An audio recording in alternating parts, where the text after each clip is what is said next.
Assalamu alaikum wa rahmatullah. Allahu Akbar. Right. Let me just put a message that I finally gone live. Right.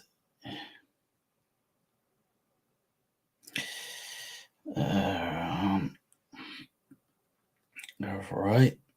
Let me just put this there. Bismillah. Allahu Akbar. Assalamu alaikum wa rahmatullahi ta'ala wa barakatuh wa marhaban bikum wa Ramadan Kareem. Allahu Akbar. Why is this appearing to me to be, I don't know, maybe it's just appearing that way. Yeah, well, in any case, 1 second. I'm just going to try and straighten this, reach out. What maybe stuck by all these cables, huh? Un momentico.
I don't know, folks. Half the issue is always technology, huh? Kya baat hai.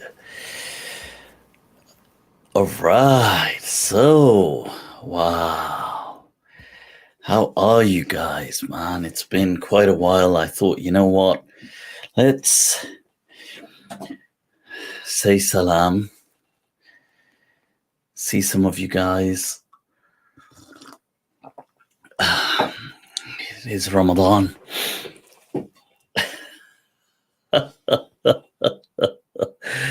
Allah, Allah, Allah. It is all by the divine decree, people. That's what it is. It's always the algorithm, the divine algorithm. Allahu Akbar. All right, so what's going on? Va Ehsanullah, gee, how are you, yaar? Let me share the link as well. Get some of you guys on here. Un momentico.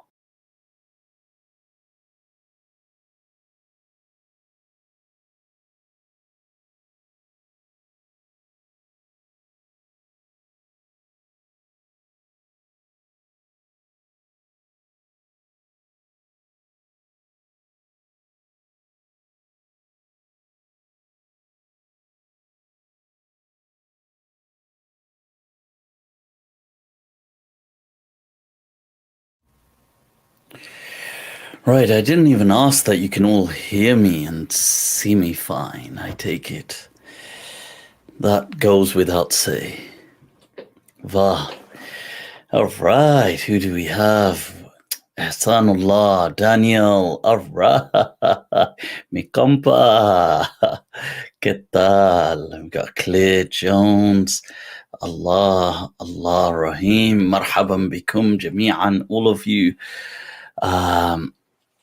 Shah Zeb Shah. Kya baat hai yaar. Allah bless all of you. Yeah, it's been quite a while, man. I've been taking a bit of a sabbatical of sorts, shall we say. Yeah. It's been very interesting, just enhancing my own spiritual journey, shall I say, learning. I've been on quite a path that, by the guides of the likes of Sheikh Muhyiddin ibn Arabi and those who've walked that path, it's just a different world. Wow. So I've been trying to really just absorb, integrate what I can. And it's been something. I mean, it's a different cosmos. Allahu Akbar.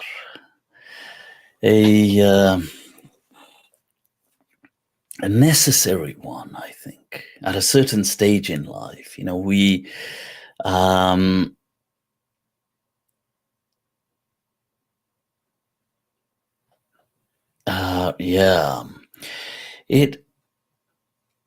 I think maybe it's age, undoubtedly, us geriatrics now, but also I think the stage of life. And I think undoubtedly, like my mum's illness and her passing, maybe that aided in the doors that opened and the curtains that were unveiled in my experience. And it maybe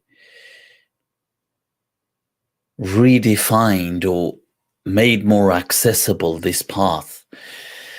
And it kind of found me, really, I feel that. And the more I started to learn about it, I started to think, wow, this makes so much sense. And it's amazing that sometimes it's not that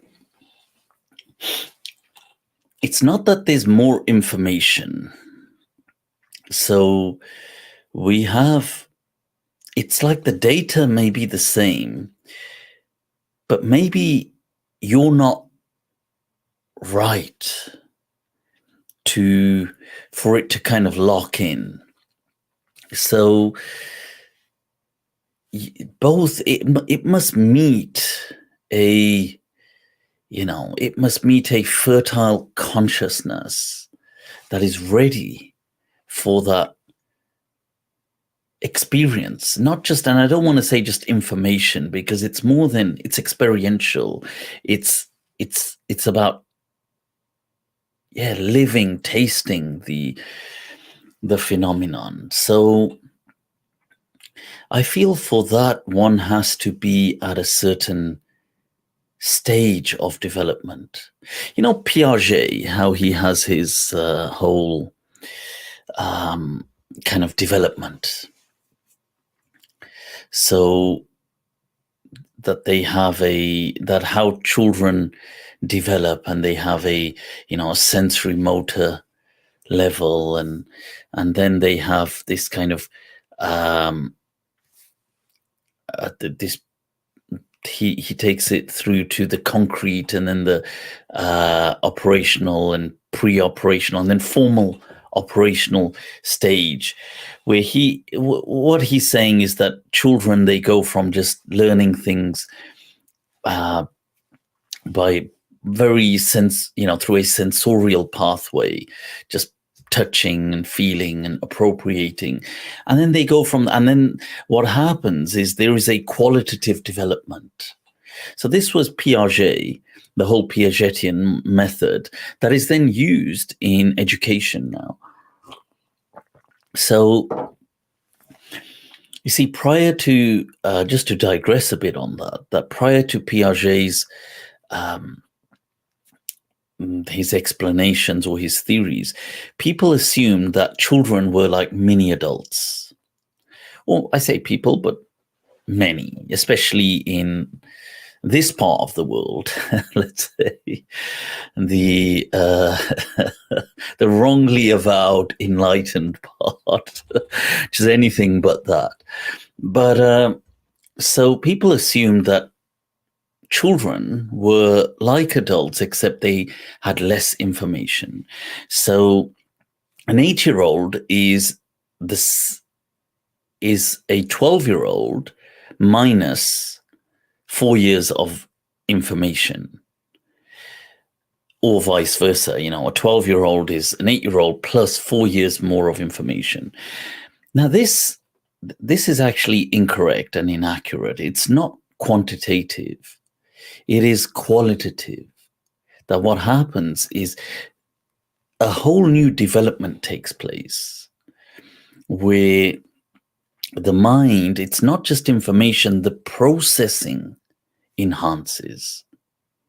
So it's a qualitative leap, not just quantitative. And then so children will go from things to, let's say, to understanding obviously objects and so on, but there'll be a stage where they can't understand the abstract, but they could understand. So you could say, well, something, for example, is beautiful, but they can't necessarily understand the abstract concept of beauty, but they can see it in a concretized form. And so like this, they go through the 4 stages, and you have the kind of formal operational, where now you can think abstract and so on. But I would feel that it goes beyond that. So that is to the abstract thinking, abstraction. However, then there is a development beyond that, where there is an emotional intelligence. And I feel this, it happens probably later for men than it does for women.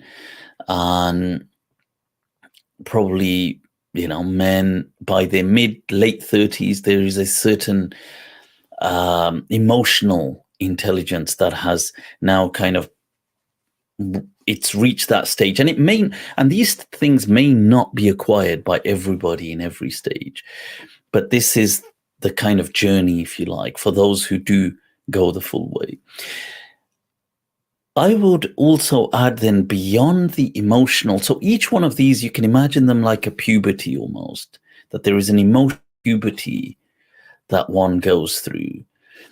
And for men, it may be as they're reaching their late 30s into 40, and this adds to that maturity of thought. And I would say then there is a kind of existential puberty that takes place. And just as with the puberty of the teenage years, the biological, physiological puberty, there is an angst. Just as we're going through puberty in our younger years,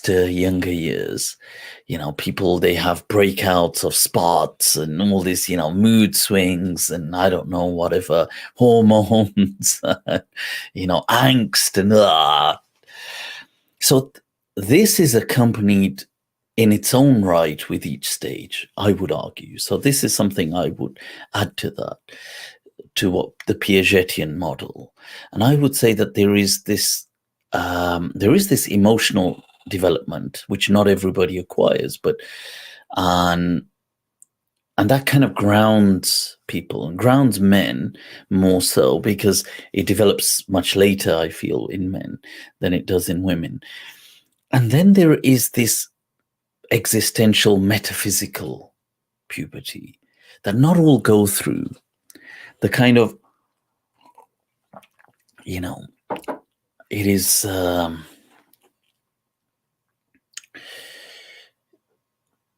that seeking of that divine mystery, the numinous, as many psychologists, Carl Jung and others, would argue that. And that starts probably from your 40s onwards. And each is accompanied by its own angst and And maybe not everybody goes through these, but those who do. Allah. There's that poem of Josh. It says, ए शख्स जोश को तू ए शख्स अगर जोश को तू ढूंढना चाहे वो पिछले पहर हल्का इरफान में मिलेगा. Josh is his name. He says a shakhs that is, if you're trying to find Josh, agar Josh ko tu dhoondna chahe. You see, Irfan is the name given to this, this path of seeking the divine with the kind of esoteric inner openings and realities. And so it's like a special knowledge of sorts, but by experience. And so it's called Irfan. Like ma'rifatullah, but in this way, ma'rifa. And so he says, wo pichle pehar halka irfan mein milega. That in the late part of the day, you'll find him in the circles of irfan. So, right. Yeah. Vah. Allah. Yeah. Allah keep you blessed always and smiling. Ameen. Shukran mas. All of your du'as, I must say, for a while, it is good to disappear as well. It is necessary. You have to do your own learning. We're never too learned in anything. And I've been trying to connect with people and read and watch and listen and absorb and appropriate and integrate all of this, these kind of learnings of Sheikh Ibn Arabi. Honestly, and the more I learn, the more kind of just in awe I am. And I can understand why people have referred to him as Sheikh al-Akbar. Truly, it gobsmacks you that, and I tell you, some of the things that really stand out to you as you start learning is how deeply anchored Sheikh Ibn Arabi is in things like the Quran primarily, and then the Sunnah and the religious tradition. Like, you get this impression that, I feel that this person, he's very, let's say he's controversial, as in some people he's Sheikh al-Akbar and some he's out of Islam. But that has been said about most, they're almost, very few scholars of Islam have kind of avoided that zone. Very few. It's so, the scope of it, unfortunately, is so vast that it's so difficult for many scholars to have the majority, or I would say most scholars of great substance have really, it's by divine grace if they manage to miss that, where they are either highly venerated, this zone of some absolutely love them, this kind of Marmite effect, that some love them and some abhor them. Some call them Sheikh al-Akbar, some call them Kafir. And so, but and right, starting from the Imams, the likes of Imam Abu Hanifa, may Allah have mercy on him, right down to every age, you'll find this happening amongst. But Sheikh Ibn Arabi is no exception, clearly, to that equation. But you get the impression that, I bet he's somebody that's just in his own world and he's not so, a bit woo-woo. And this is the impression you get for somebody, the uninitiated, those who haven't actually explored his works, but through tertiary, quaternary kind of, fourth sources that they are just hearing and of this opinion. But it blows your mind that how wrong you could be on that he is so, and you think, wow, okay, that comes as so much of a surprise. But yeah, Irfan sounds like tasawwuf. Yeah, I guess it is not. I think that there's different aspects of these things. I think it's difficult to, I would say, that the path similar, maybe it's the same, but different sides of the path. That you would have tasawwuf, people use as a generic term to mean a kind of purification and a kind of, now within that, okay, and what does that term mean then? So it could mean many things. It's a bit like saying, you could say, well, Sunni Islam, and then within Sunni Islam, you're going to get so many people, everybody is Sunni. And then, but these Sunnis are saying they're not Sunni, and those Sunnis are saying. So I guess in that sense, one could say, well, tasawwuf could be this broad thing that they're all on that path of purification. Some are more on an esoteric side of it, which is very experiential. It's very mystical. It's about the inner dimension. And so I guess, maybe not everybody will always be in agreement. So that's all. And a term used as well is like gnosis, like a learning, a kind of, but as in it's an intuitive kind of learning as well. So I would divide our learnings into two. And I've mentioned before, I love how Dr. Ian McGilchrist has his, stemming from the four, and these incorporate the four, but I would just divide them into two.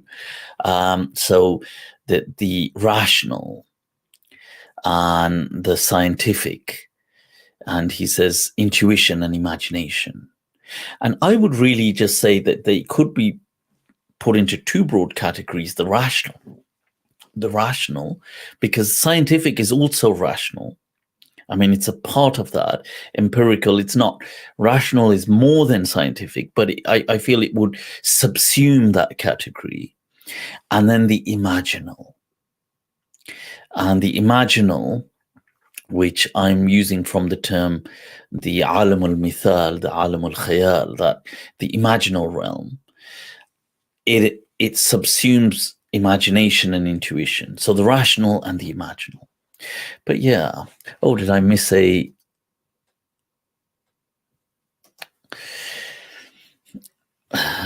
Allah, shukran first and foremost. Allah keep you blessed. Ramadan Mubarak. Thoughts on astral projection and spirit guides in the astral. Paul Sheck says Rumi is one of his guides. Okay, I'm not sure who Paul Sheck is, but yeah, you see that this is one of the things about the whole imaginal, this path, that how does one connect? It's, it's, very briefly, and then another time we'll expand, that we are connected, like our soul is connected to a realm, if you like, which you could call it the unconscious mind, the realm of the unconscious mind.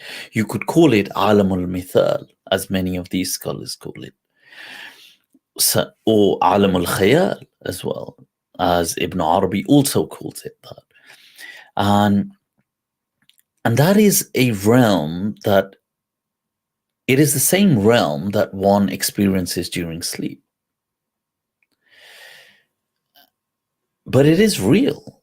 It is real in the sense it's not corporeal, like material, like this realm, but it has a reality and a dimension, and how it works, we don't understand it at times. You have dreams, you don't understand them. You think, well, what's going on in that? And that world almost works in a way with symbols, rumors. And you have a dream, and sometimes in the dream something's happening, but you're understanding it to be like, you could be speaking to someone, but you're understanding that person to be somebody else. And in the dream, it's okay, because you could be speaking to somebody and you're thinking, oh, this person is my brother. You're not thinking, sorry, you're knowing him to be your brother, but he's actually somebody else. But you're knowing him to be your actual brother, let's say. Or so like this, in dreams have a way of communicating, like their code, if you like, is different to the code we use in this realm. And this world would be seen as a madhar, a manifestation of that kind of alamul mithal, this unconscious mind. But we are connected to it at all times. But it's just the conscious mind is active. So when our conscious mind is active, we can't easily access we can't seem to access the unconscious. It's like it blocks it, because the conscious mind is of this realm. Now, are there at times that people can access that besides dreams? So yes, like one is by like visions, for example. You may have visions. Visualizing. So this is where Ibn Arabi is so huge on imagination. You see, not to be misled by the term imagination, because he's not speaking about fantasy imagination. Imagination in the sense that it allows you to visualize. They say visualize things. See your success. See it, the future job you want, the career. They say see the home, see they say the car that you want, visualize it, sense it, feel it, smell it, touch it. What are you using? This is what Ibn Arabi was speaking about. See, that's what they mean by the quwwatul khayal. They don't mean this fantasy imagination, like, oh, I'm imagining this to be pink. They don't mean it in that sense. That imagination you call al-khayal al-munfasil. But the one that you can visualize and connect to the unconscious mind with, or as Carl Jung would say, active imagination in the sense, slightly different, but in any case, yeah. So people have a way of, so kashf is the removal of the veil into the unconscious mind, into the alam al-mithal. Does it happen? Yeah. It happens to people who may train themselves in certain ways, certain, practices, a level of maybe spirituality, maybe just experiencing other things, entering into a state like that, with whether it's through breathing, mindfulness, that people can, hypnagogic state, entrancing, self-hypnotizing, entering into a level like that. People, there's all kinds. Astral projection would arguably be that a mode as well, and a method to attempt to access that realm. The same thing, and this is the realm that if that veil is removed, you can see things. You see, because that is the realm, that is the barzakh, that is the unconscious mind. Right, let's share a link and see. Yes, somebody said that the Shia call their version of Sufism Irfan. It's not a exclusive Shia thing. It's the same thing. Irfan just means a gnosis, a kind of knowledge. And it's like saying that tasawwuf may be in its broader term to do with more about tazkiyah, like let's say purification. I do tawbah, I recite things, I focus on cleaning. And then there may be a side of it that is engaged with a kind of learning of sorts. It's not, I mean, there's a cleaning, that's a separate side of it. And there's like a learning. It's a bit like saying there's a side where you take care of your health. And this is that side of tasawwuf. It's like, let's say you eat well, you do exercise, but here you spiritually do good and you clean yourself, you're maintaining your spiritual health. And then there's a side where you're learning, you're enhancing your cognitive capacity. That, in the worldly sense, could be academic pursuits. In a spiritual sense, if you to work on the mind, the spiritual mind is irfan, right? And I mean, it's there's no, as the ulama say, la mashaha fil istilah. There's no issue ever over terminology, nomenclature. Anybody could use any name. You could call it something else. You don't have to call it irfan. You could call it, some people will just call it al-ilm al-huduri. Some people may call it, just ma'arifa. Some people may call it something else. It's fine. There's no la mashaha fil istilah.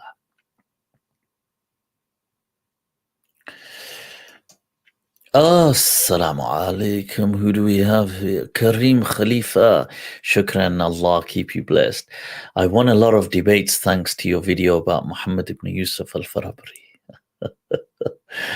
Allah, yeah.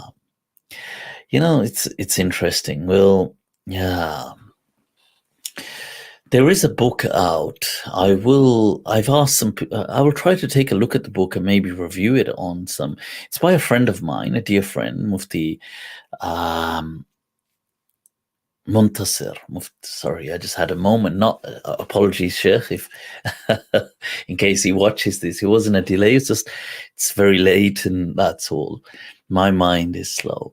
But Mufti Muntasir Zaman, and he's written a book, and I feel it's an attempt to argue the Bukhari, or sorry, not argue, but a response to the Bukhari Gate phenomenon. So, yeah, I would like to read it and take a look and see and respond at some point. But I feel that some of these points are irrefutable, But it's not to say, and I think it's at all times, and we'll discuss this another time, my Bukhari Gate argument has never been to put down Hadith or Sahih Bukhari. And if that's how it's come across, then that's not what I've meant by it. My argument was always been that this is an amazing, incredible effort, but it is a human effort. And the primacy, the center stage is always the Quran. And these things, they orbit the Quran. That's the Islam of the school of Medina, Imam Malik. That's the Islam of Imam Abu Hanifa's madhab. These are not like two, kind of like stars that are orbiting each other that you get, that's happening, two stars locked into each other, which one could interpret maybe some of the other methods have done that. Maybe some of the very, ultra right, if I can, for lack of a better term, using that. But let's say some very uber staunch muhaddithin have taken that approach, that as if the Quran and the Hadith are two stars which kind of, they are locked into orbit. As you get in the cosmos, you get almost these stars that become so dense they're almost becoming black holes, and it's locking in another kind of nebulous star, and then they're kind of doing this orbit around each other. That is not our model, not from the school of Medina, not from Imam Malik, not from the trusted, the inherited tradition of this ummah. It is that the center, the unrivaled presence is only to the Quran. And the other hadith are very significant. Nobody's denying the significance, but they orbit around. It's like, look how significant Earth is. I mean, it's not center stage, but it's very significant. I mean, we wouldn't be here.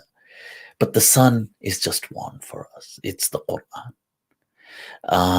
And so that was my point of presenting that whole thesis of Bukhari Gate. Imi, conscious minds, Allahu Akbar. All right. Have you tried astral projection? Let's say I've had my fair share of kashf and intuition in accessing the imaginal realm. Let's say it's,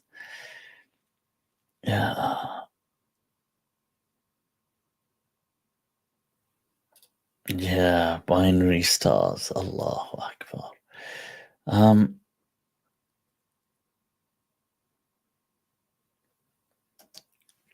Masih Muslim or Masih Muslim, does not the Quran in Surah discourage Sufism but monasticism they invented? No, I mean, that's not Sufism to be, that would be a very poor, I would love to speak to Sheikh Hassan Spike. I've been benefiting immensely from his videos, from Dr. Eric Winkle, Shuaib, his videos. Wow, I've been benefiting so much. And there are people out there that, wow, I would love to, inshallah. If any of you know him, do reach out to him on my behalf. I will also try reaching out to him as well. What was the question? Oh, is Sufism illa rahbaniyatan ibtada'uha? No, nobody says Sufism is rahbaniya. Rahbaniya is monasticism. It's like what the monks had invented. And this whole thing of abstaining from, women, and abstaining from a family, and abstaining from this, it's unnatural. This is not, it doesn't really make any sense, and it's not the way, even the hadith of the Prophet, if you look at it, and that the things that were made beloved to the Prophet, he says, and he highlights in the famous hadith of 3 that women and fragrances, you see, now you look at that, and then he says, وَجُعِلَتْ قُرَّةُ عَيْنِي فِي الصَّلَاةِ. And yet the eye finds tranquility, or the coolness of my heart. That phrase, the eye, تَقَرُّ بِعَيْنِي, it's idiomatic. So that the coolness of my eyes, or the coolness of my heart, was placed in salah. You can just only try to imagine the maqam of the Prophet sallallahu alaihi wasallam. Because let's be honest, who, if somebody said, what's the best things in this world? Come on, any of us, we know how unfortunately I use the word, how pathetic our own, like, I can speak of myself, my own salah is. Like, let's be honest, I'm not gonna, it would be for me to think, oh, that would be, but it ought to be, but it has the potentiality. And the Prophet, you can only just think, whoa, okay. I mean, you can't grasp it, but from a far cosmic distance, we can think, wow, that's the maqam. And the Prophet begins that by women in the sense of saying, we don't in Islam have this monasticism. And speaking of Ibn Arabi, it's amazing that Ibn Arabi, he defines, because this whole understanding of irfan, or coming to know Allah through, these dimensions, because Allah is al-Zahir. He is the manifest. Wal-Batin, these are the names of Allah. He is the explicit and the implicit. And so to understand the implicit, the batin, the within, this esoteric, it's, whoa, okay. And one of the things that you learn is that Allah manifests and expresses himself all around us through his names. And everything we can see or imagine or perceive, it is an expression, a divine expression. So, Ar-Razik, whether we're seeing rizq, creation, life being given, death being given, everything, these are all names of Allah. They are forever manifesting themselves in front of us in this particular, whatever the scenario is. So, and one of the names, and you see, with names of Allah, there's two different modes that the scholars have in approaching the names of Allah. So one group of scholars in Islam, they feel that the names of Allah are restricted to the 99 that are mentioned in a hadith.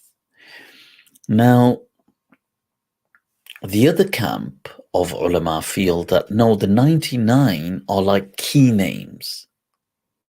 That Allah says, Walahul Asma'ul Husna. Every beautiful name is his. So the other camp feels that Allah's names are innumerable. But these are the key names. These are Ra'isiyya. These are at the forefront. So like you get in the famous dua, for example, Innaka Jawadun Kareem. Jawad, one who gives, Jud, very open, very generous in giving. So that's a very famous dua where you ask Allah, you say, Innaka Jawadun Kareem. You're somebody that excessively gives. Jawad is not a name of Allah in the 99 names. But so there's two camps, like I mentioned, and fine, wherever one's heart settles. For me, it's very clear that Allah's names are innumerable. So in the hadith as well, you have that the Prophet teaches that Allah is Jameel. Allah is pure beauty. He is the source of beauty. وَيُحِبُّ الْجَمَالِ, and he loves beauty. And then the Prophet said, but you should take care of yourselves. You should do yourself up, make yourself look beautiful, because Allah is true beauty and he loves beauty. So yeah. And from that hadith, you see, you have where I was saying about the hadith of the Prophet, what was made beloved to him. And that's, I guess, a discussion for another day. But Shaykh Ibn Arabi had highlighted that the highest form of the divine expression of beauty on earth was woman. And therefore, you see, as the ultimate epitome of the divine expression of beauty, Islam celebrates and acknowledges that in that way, obviously within halal parameters, not in any haram sense. And so there is no monasticism that we abstain, as somebody asked about monks. So that would be wrong. And I'm not aware of any Muslim saint or anybody of the past or scholars that call to a monastic lifestyle with a abandon. I mean, there were people who didn't get married, but they didn't ever say marriage is haram or things like this. All right. Let me see. Mufti, how is your crypto portfolio doing? There is excitement, shall we say. You know, Allah, Ya Rabbi, inni lima anzalta ilayya min khairin faqir. Allah. The engine has started for the bull run. Yes, it has started. Today there was a bit of turbulence, testing the hearts of the faithful.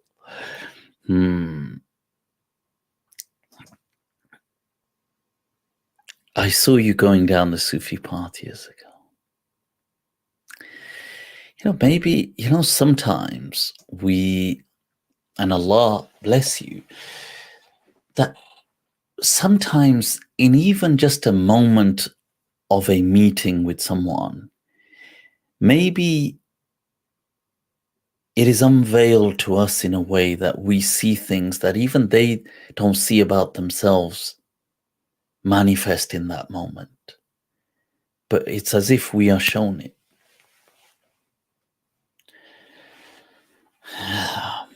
There is great and things like that, like even the spiritual. I feel for me, this honestly, that there is a coming together at a time in life where it was, like I said, I feel it drew me in, and yeah, and people and people see things. Like I said, they see people. It's almost like a prophecy of sorts, not a prophecy in the prophethood prophecy, but a prophecy of sorts. Like the hadith mentions that that Nabuwa, prophethood, has finished except in dreams or visions or so on.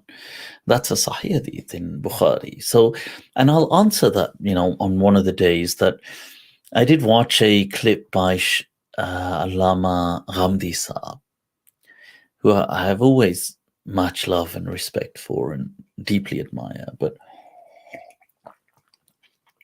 And he was very dismissive of Sheikh Ibn Arabi. And he's misunderstood. But it's easy to misunderstand Sheikh Ibn Arabi. But he's citing this thing, and he's saying about this whole thing of Nubuwwah, and I'll go into this some other day. What it is that it's as if and I could be totally wrong, but it's as if I totally understand where Ghamdi Saab is coming from, because I myself am a person of pure reason. And the path I was on, let's say for many years and up until a few years ago, it was the path of just pure reason. And I'm still on that path. It's not, I've never negated, and I would never negate the voice of reason. And the mystical does not negate the rational, not in my understanding. You show me something that is irrational that I've said, or that I will show you that it is not. And but with reason and the rational, what happens is you start to find yourself, you start to find the faith. And this is, I could just say about my experience, I can't say about other people. it becomes dry, that it lacks this kind of liquidity of life to it. It lacks something like a spirit. It lacks, and that is found for me in this esoteric path, this path of the divine mystery.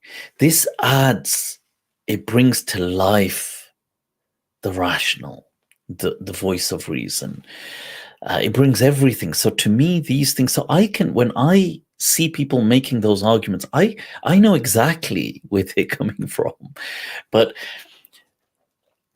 I feel that that they, maybe it's because they don't want certain, I don't know, certain, they're just not on a particular, because they're not on a particular path, maybe they don't want to understand that path. So, maybe there's, for whatever reason, but there isn't an interest to truly engage that path. But it's not true that, and there is a diss, and somebody did write to me as well, saying, look, could you address these issues ever? And I will address them properly in the future. But yeah. Shukran, Allah bless you, Samhiri. Take such a long hiatus. We missed you. Inshallah, we'll. Another. Here I am. I've been focusing honestly on maybe it's not a maybe sometimes I feel it's important sometimes to just disappear and focus on do that work within, and that's what I'd been doing really. And yeah, let's see. Allama Mark Lonsetta, Allah. Didn't know you were streaming. Nope, I'm back. I thought, you know what, let's stream. And what I will do is I will jump on, inshallah, tomorrow night as well. Let's try and jump on as many Ramadan nights as we can in some blessed company of you folk out there. Ameen. Dasek, do you have any insights on the reported virtues of seeing a vision presence of the Prophet? Means of achieving this? Yeah, I think that would be an incredibly profound and such a special maqam. I feel that, with these things, that if they happen, it is a blessing beyond,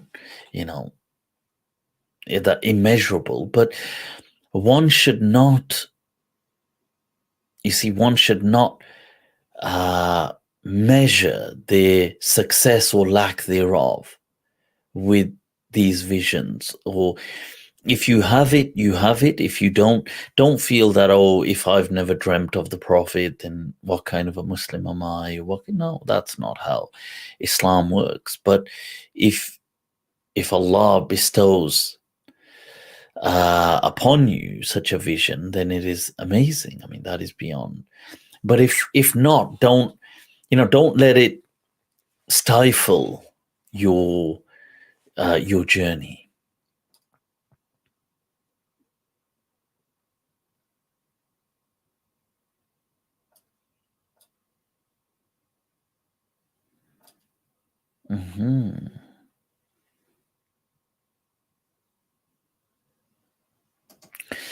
Rahim had been watching vloggers who show mundane life in China. Does anyone else feel more skeptical of anti-China? Why anti-China? I don't get it.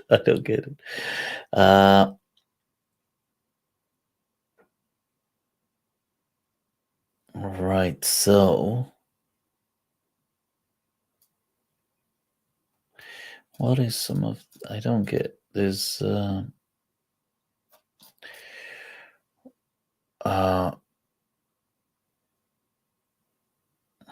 are you the guy who said Palestinians should be quiet and leave or something or another? No, I did not say that, and I never said that. And, before anything, may Allah make easy what is happening. Honestly, it rips our hearts. It gets to a point that, on social media, and the social media kind of these platforms purposely, they try to remove content that is speaking about Gaza and Palestine, and they shadow, what is it, shadow ban, and they eventually, you'll see all these people, they'll just get blocked. Popular people, Sean King, all these people speak on Palestine, speak on Gaza. They just eventually, they warn them. Khalid Badiun, he's been warned so many times. You get so many people, they'll share, look, I've been warned. And then they remove them, they block them. So it is necessary that when we see these posts as well, that we try to engage it, like it, try to leave some kind of a comment so it gets more traction.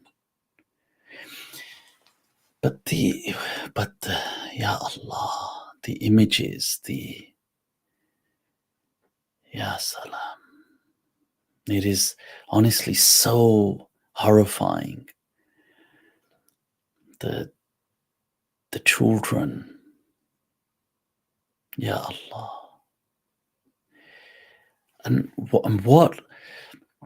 And this is the thing, the world watches in slow motion a genocide. And the people who can do things are governments.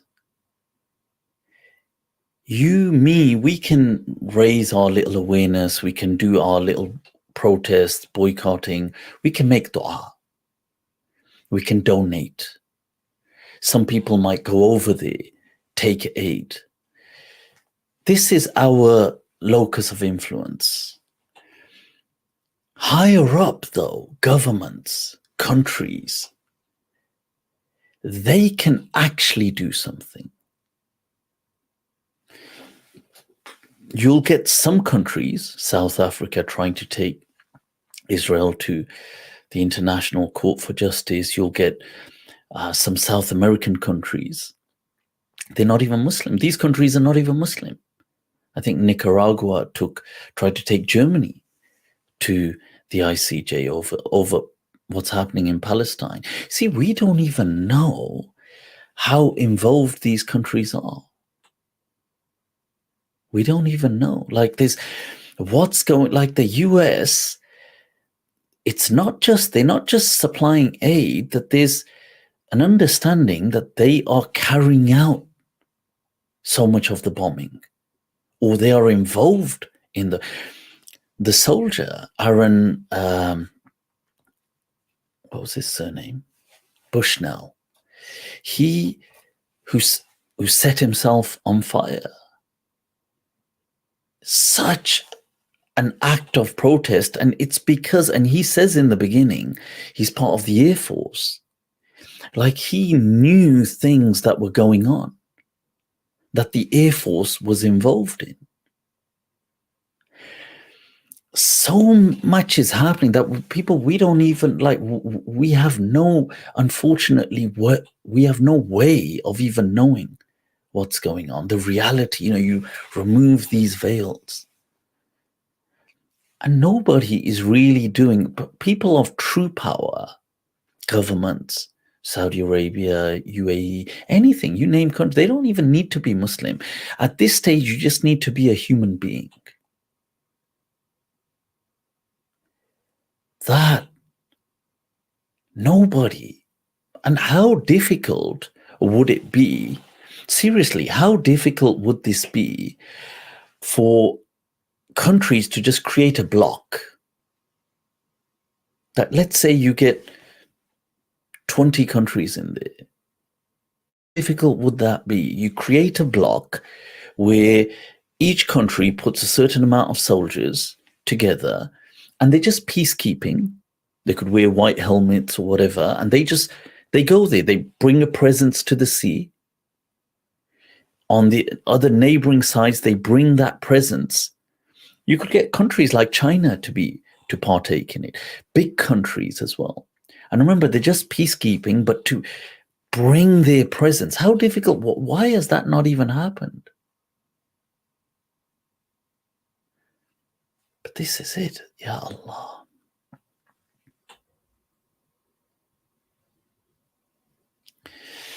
And Egypt, obviously, the way it's doing things, and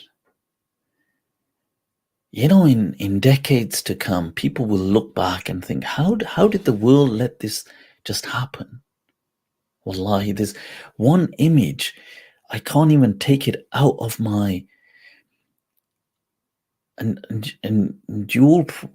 It's of stuff it's of a boy who's so starved that his bones are showing. Allah will take every one of those response. These dogs, these cowards of the IDF, Allah will take every one of them to account. Ameen. But this is it. Like what now? Like what is, you see it, I see these things. We need to kind of gain more traction on these posts. So you need to kind of, but it's so hard even just watching them. And you think, imagine the people going through this. There was this video of this man who just lost his entire family, and he was beyond himself. And you just think, Ya Allah, like, up until when does this go on? And this is it. Like, we make dua, we do what we can do. Qasam say, Wallahi, you think to yourself that if there was, like, Ya Allah, how is the world letting this happen? Ya Allah. And no, I'd never said, the Palestinians should leave and things, let them, they should be, somebody asked the question. I'd never said that. But yes, years ago, when asked that what is the solution, in a time when there weren't these attacks going on, and I'd said that Palestine should be given its country. And I said that and people can watch it. It's like a half an hour long. I'd said that they should be given their own country, that they should have. That is their haq. That is the absolute haq. That is, even by the UN Charter, they have a right to self-determination. And I said that, and if they're not doing that, and I'd said that the neighboring country should come in and help them, but they don't. Are they helping them now? No, they don't. And I'd said that in the worst case, that they should be allowed to do hijrah. The Prophet did hijrah. You see, I said that in the worst case, they should be allowed to do that. And yeah, but but now this is too much has happened now. You see, after this much death, this much bloodshed, this is none. You see, it's not that. Ya Allah. And it causes a cognitive dissonance, that how the neighboring countries are just all, they're just, I don't know how they get, how does, I don't know how it works. Yeah. How does the kings of these neighboring countries, do they just, like, surely that I don't know, like, is there just no conscience? Is there nothing? Is there just, but this is it, man. this is it. Now what? Like there's nothing that can be.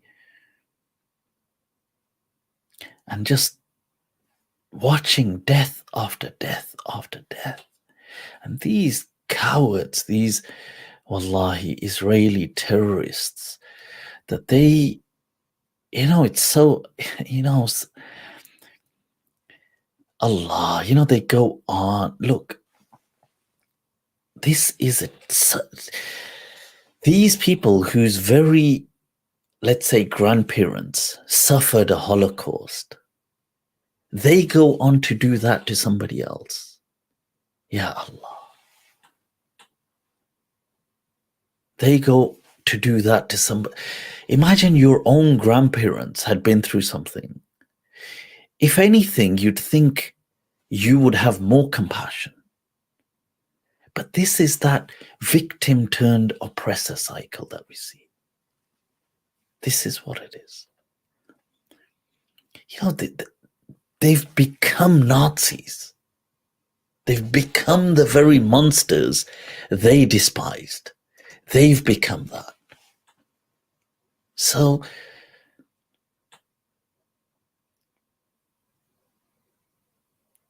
somebody said Saudi Arabia and UAE are allies.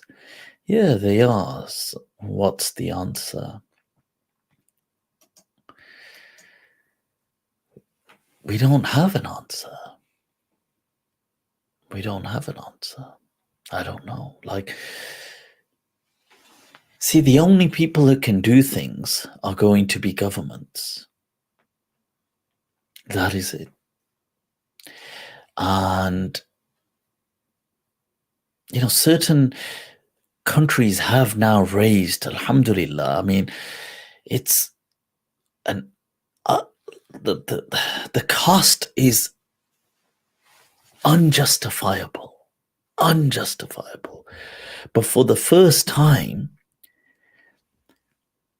Palestine, its cause as a state, has gained such international acceptance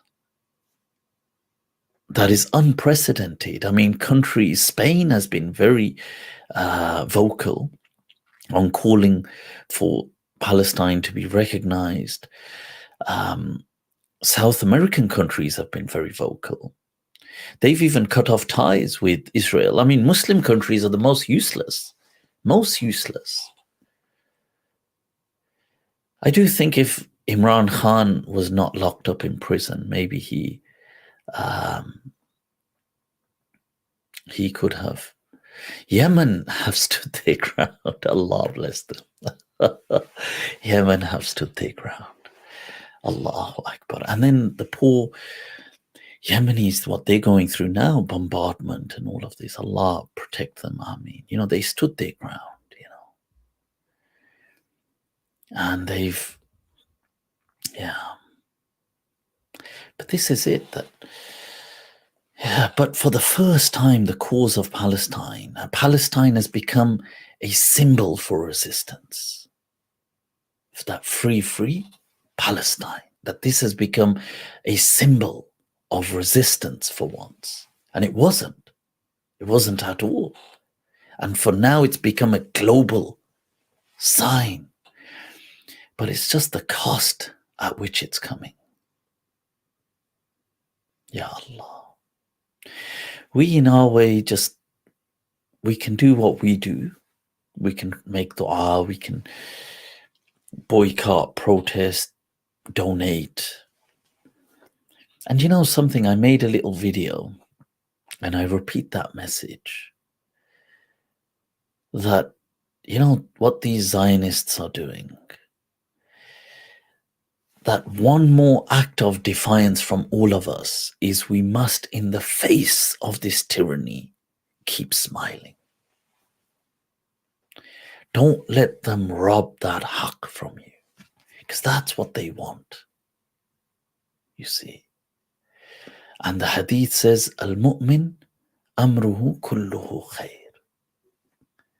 That the believer, all of their affairs, his or her affair, is goodness. Even when it's bad, it's goodness. Smile. In the face of this tyranny, their hearts, their soul, that their existence will melt, these Zionists, with the radiance of your smile. Because they can't take it.